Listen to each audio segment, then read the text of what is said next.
Hey, what's up, guys? So as you can see, I got the win yesterday, so I'm 1-1. And that gives me a chance to climb a little bit higher than where I started, because that loss definitely takes you back much more than a win. So my rank is 126. And as you know, when I started the season, well, when I ended last season, I believe I was 120. And so the loss yesterday took me down to 150 something, I think 158 or so. So now back to 126.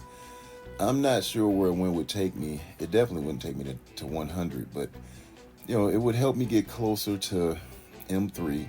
And as you can see, I'm 1979, and I think when I started I was 1980. So definitely need to win, I think about 13 points or so, and that'll put me at 1992. And so hopefully that will mean a 2-1 win next week, and I will be in M3. But first things first, gotta try to get the win today. And I'm going against a guy I went against before, Stg Anakin. And the last time we battled, for some reason, something was going on with him where he didn't attack. And I had a 49 something on the other, so I dropped a room or two. And I'm not sure what his reasons for not attacking were, but obviously he does do his crucible on a regular basis, or he would not be this high up in the ranks. Here are my stats, and this is what I'm running on defense. So for the most part, what I did is I said we're going to use this room 5 as a blank room. We're going to put Orchis in there with Noir, because I think that's still a Cabal pull. And we're going to go with Alpha Flight, Void Knight in 3. Switching up Annihilators to 1 and Out of Time Dorm to 2. And hopefully these small changes make a big enough difference where I have a chance to get some defensive stops. This is what my opponents run on offense. And his looks pretty tricky as well, so I've been spending some time thinking about what I'm going to do, and actually going to spend a little bit more time trying to figure out what is the best thing to do. So I'll get the attacks going a little bit later, guys. So I wasn't sure what to use on this room here. I said, okay, North Star is going to cancel out a lot. And my thought was Spider Society. My original thought was Spider Society Skrull. And I said, well, Skrull is not going to get that speed bar. So let me think of some other tunes I could take in. I was rambling. And I usually ask Updog and Desir. And Desir had a different team in mind. And Updog mentioned some tunes. And he said, well, do you have Skrull? And we actually said it at the same time about Skrull. And so even though Skrull doesn't get the speed bar, obviously Skrull is more powerful than the North Star. And both guys said, well, just kill North Star first. So that was my target. And I'm like, I'm going to get him out of here. And he is not very durable, so you can kill him quickly, as you see here. And so by the time I got through my first set of turns, North Star is dead. And I'm like, okay, my normal sequence is to go for Penny. I have not done Spider Society Mirrors much. And I said, well, I don't know if I want a basic on Pob and go over, if I want to hit and just see if this special can do what it normally does. And so I did block the Spider Gwen. I don't know if that was the best block, but if I can rewind them and I can get the block, then hey, it did what it's supposed to do. I'm moving along and I'm like, well, what is the sequence of plays? Pob doesn't do the damage that I thought he would do, because it is Spider Society, so I was safe there. It's like, okay, well, let's just go in. Now we're going to chain over. It doesn't chain. I said, okay, so then now we know that won't chain. And my only hope is that Skrull is strong enough, which I do have a diamond on him now, that he can make it to his ult. And so here I said, well, what can you do to try to get things going in your favor? So I used the ult, and I'm moving forward with my attacks just to make sure that I'm in a strong position for the Skrull ult. And so when it's set up now to go in, and so I'm just waiting. Pob is doing what Pob does, but Spider Side is strong, so he's not doing a lot of damage. And here I'm thinking, well, who do I stun? I'll stun the Pob, and you can see that didn't work. And so it's just such a durable team that you're going against, even though that's what you're using, that there's no way this is going to be efficient. But the Skrull ult hit, it did some damage, and I said, okay, well, that's all it was for, get some damage, try to get an advantage where I have more health than they do, and just keep on chipping away. Because if I can get the one shot, then that's a win. I was hoping this ping back and forth would kill the, but it does not. And so at this case, I'm like, well, let me just try to get the others down. I tried to get Penny down a bit, and you see their stealth, just like I got to focus on Ghost. And so I think this time the special did do a little bit more for me as far as trying to give me a little bit of an advantage to move forward. And my hope was to get to the Peter. But even though I'm not able to get to the Peter, it's like just keep chipping away. And so that's really all this battle is about. You just chip away, chip away, chip away. The Seer recommended Skrull for offense early on, and at this point, I would recommend Skrull for offense. Not just for this case, but for any other cases that may come up, because Skrull this season is not really making that much of a difference with the counters that you're going to use, the teams you're going to put him on. And if you look at the videos that I've done so far, and then you'll see what I'm doing today, and my opponents have Skrull on defense, I'm using the same counter whether Skrull is there or not. And maybe it's a little less efficient with Skrull there, but you can see Skrull is giving me the advantage, even in the raid room, Spider Side Mirror, to win this battle. And I did this first because my thought is if I can win this battle, then I have a strong chance to go in and clear the other rooms. And my hope is that he struggles on my raid room because he does not have Spider Sight on offense. That may not happen. He may figure something out. He may know something. And he didn't attack last time, so my thought is if he does attack, it won't be today. It'll be late tomorrow. But at the end of the day, I got this room cleared, and it's okay, great. The efficiency is terrible, but it's cleared, and so I'm thinking, well, I've practiced this team a lot, the Night Stalkers, that is, going against the Orchis, and I'm saying, well, maybe this can work, because I have no idea what's going to work here either. I heard Orchis is not too good in this room, but there's Mephisto, so there's barrier on barrier on barrier. And I'm like, well, my best bet is to go in and try to get rid of their safeguard, because if I don't, then what? And I know I need Odin. So the team is broken down, but it's a three-piece, and there was speculation that the three-piece may be able to work pretty well. Maybe they do. And in this case, they take off well, but you can see the barrier is such a problem that I'm not going to be able to get through it.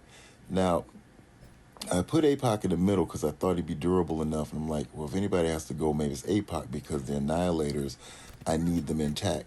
Perhaps if I put the man thing in the middle, this could have gone a little bit better. At the end of the day, it's fine that it didn't, because it's too much speculation here. And so I'm going for the Scientist Supreme, and I thought I was close enough to get her down, but Nimrod goes, my Apoc is dead, and Odin is on the ropes. I'm like, oh my God, this is terrible. And so here I'm like, if Odin doesn't live, and you see I put it on 2, I got to back out. And so I back out, and I said, well, what other team do you have that normally beats Orchis? And I said, only thing I have is Illuminati. And I thought about going to the 4-piece. I said, well, I still gain advantage if I can get rid of their safeguard, because that's going to be important. And so I'm trying the 3-piece. I said, well, let's just go in with the 3-piece. We're going to put my 3-diamond Hank next to my 1-diamond Captain Britain. And I'm just hoping this works. And so the Illuminati is still basically the newest Crucible team. And so they're very powerful. So this is basically where I get the title from. A raid team versus a Crucible team. And spoiler alert, I win this. But when you're going in, it's still a chip away approach. You have to take your time. I went special, and I wasn't sure because of the barriers if the Captain Britain's ult could stun stun anybody, but I went for the Scientist Supreme, and you see that right here. Because as I thought about it, I said, well, they have safeguards, so let's just see what can happen. And I was trying to move, like, is there anybody I can move it to? I'm so panicking. And there wasn't. So I tried to hit her. She's not stunned. I said, okay, well, I'm fine. At least get Apoc's ult in. I did. And you can see how that helped me. And so now Odin is set up to go. So I expect Apoc to die. He didn't when Nimrod went. And so now my Odin he's done his special. I'm like, well, he did a special, so this is game over. And so that's basically what it is. It's just like chip away. Apoc is a sacrificial lamb. He does his part. So perhaps if you have Ares on offense, you could use Ares for the same reason. I would not, because Apoc's ult seemed to set things up beautifully for me. And I would say that your Illuminati would have to be on the same power level as this Orchis team, or you could lose your Captain Britain too soon. And if you do that, then I think it puts your Odin in jeopardy. But once again, this is the counter that I would suggest using if you see that Orchis and Mephisto in room 6. And so I was like, well, what do you do here? Because I wasn't sure. And I'm like, let me just go ahead and try the Mercs. I'll try Zemo. We'll see if they can get going. Because when I've done this in the past, and this positioning was really good, but I had Apoc, and so that made it much more safe, where I could take care of this this Doom. Doom gets tripped, and so right there I'm in trouble. Now perhaps I should have led in with the Zemo special, and that wouldn't have tripped the Doom, because once he goes, I'm just hoping the Mercs can keep reviving. And you can see here that they're on their last leg. Now, Panda Pool, I thought could last no matter what. And you can see I'm down just old man Logan. I'm like, oh my God, he revives. Can I get anything going? I'll try to clean it up with something. I do have it on ×2, and it gets very, very close to where I think he can go. But of course, Thanos goes, and then there he goes. So I did quit out in time. Fortunately, I saved my team. I'm like, well, I've practiced as Night Stalkers against all kind of variations of Annihilators in war practice. Let's just go in and try it. If they lose, then I'll come back with Mercs, and I can just try to clear the room. And so the play is to go in with the Blade's ult. Here I was thinking about is like, I might trip the Doom, so let me hit the special. I forgot about the adjacent damage, and there's so much power, so much damage behind her special, she kills the Doom. So just keep that in mind, that they're so strong that her ult or her special probably kill the Doom. Agatha's ult, I knew because I've used it before so many times on this team. It just blows them away. And you can see that's what happened here. And it's like, well, go through the sequence, Nightcrawler's ult, or not Nightcrawler, Moon Knight's ult, and then pretty much game over. So that's your counter. And so here I figured, well, so now I still have the Mercs. This was my original plan, was use Mercs and Zemo on this team. I know that once they get reviving, they can withstand the revives that the Dorm puts out there. And so it is an efficiency sink. But whether there was a Skrull there or not, my plan would have still been probably to use this team, mostly because I was thinking I could use Cabal somewhere else. And you can see here that they go in, because if you have tunes that go stealth, docking is just a terror. And so you see he takes off before man Logan. He puts in a lot of damage, sets it up. Old man Logan comes back because I have the docking as a raider and Odin as a striker. My Panda Pool and my Deadpool get to revive. It's okay that I lose Zemo because he's going to die. And now I have the main Mercs that are going to just finish this thing off. They're in position just to last it out. And so once again, your primary target would be, of course, Skrull at this point. But it just doesn't matter. I mean, I think if you can play it to try to make sure they revive all around the same time, and that's kind of what I was trying to do here. Then get the Dorm out of there. I forgot I had a blind I missed. Somehow, it still pays off. Old man Logan comes in, assists, kills the Dorm, and then the Guardian just falls over from bleeds. So this team is just super powerful against the Alpha Flight. We know this from War, when we see the Skrull team in there, and that's why I'm figuring outside of War, you only have the 2-piece, they're just going to wreck it. And I think that's another reason why you might want to put your Skrull on offense. If you're running Skrull with some of the other teams, you can find a substitute, I think, that will still make them use the same counter, whether it's Annihilators, whether it's Orchis.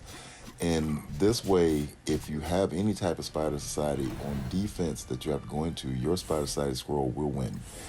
And so here is like, okay, this is what I was saving Cabal for. I like going into any type of Black Knight team with Kang and Ultimates with Cabal, because they just wreck them. and then it's like the rest of the team is easy pickings because this is the damage. This is what they set it up for. They're hoping that Black Knight is going to kill your team. My Kang is pretty strong, so he survives.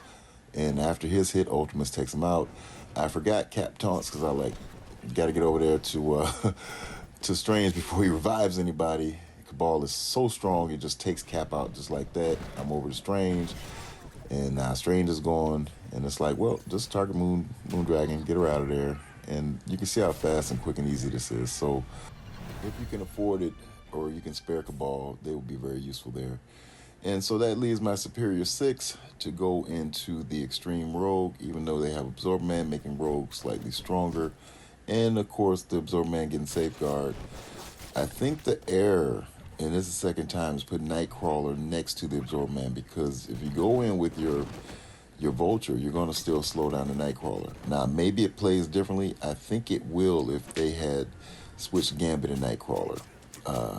But at the end of the day, this is the placement guys have been trying. So and until they either don't want to use this team or they try to switch things up a bit, you have an advantage to go in and just still use your Superior 6 with Vulture. And you hate to have to use the Kraven special on the Absorb Man, but just go ahead and do it because there's so much damage. You can see the bleeds that went out. You can see how basically Forge just fell over. And you can just slice right through this team. I'm sure there's other counters you can use. I just have not needed my Superior 6 anywhere else. I thought about using them on the Room 6, but I changed my mind because, like, well, you just use them here. I don't know Superior 6 is going to work on that Orchis, and I was going to use a 3-piece there anyway. So this is pretty standard for me now. If guys are going to run this 4-piece X-Men with the Absorber Man, I'll probably keep using Superior 6.